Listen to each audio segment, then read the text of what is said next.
Have you ever found a gift your mom hid in the closet and forgot? My mother's closet smelled like dust and old perfume. I was cleaning out her house last month, an archaeology of a life I only half knew. On the top shelf, behind a stack of hat boxes, I found it. A rectangular gift box, still sealed with yellowed tape.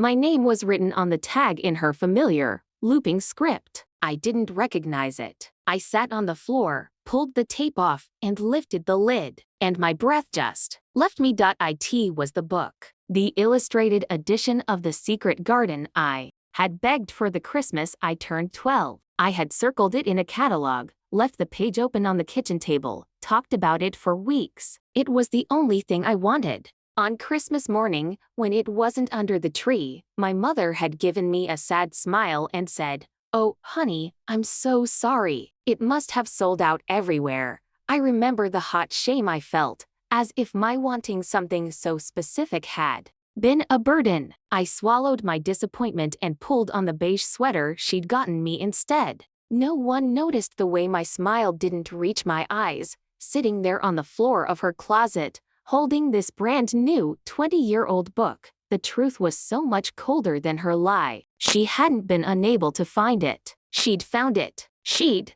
bought it. And then, she just forgot. My one deeply felt wish was so insignificant, so whisper-thin in the loud world of her own life, that it could be purchased, boxed, and forgotten on a shelf. It wasn't cruelty. It was a complete and total absence of consideration. I wasn't a person with a passionate wish. I was an item on a to-do list that she never finished. I took the book home. It sat on my nightstand for a week. The pages were so crisp, untouched. The inside cover was blank. There was no note. Last night, I picked up a pen. In my own handwriting, I wrote, "For the girl who loved gardens. You were seen." I didn't cry. I just turned to the first page and finally, after all these years, began to read my Christmas gift.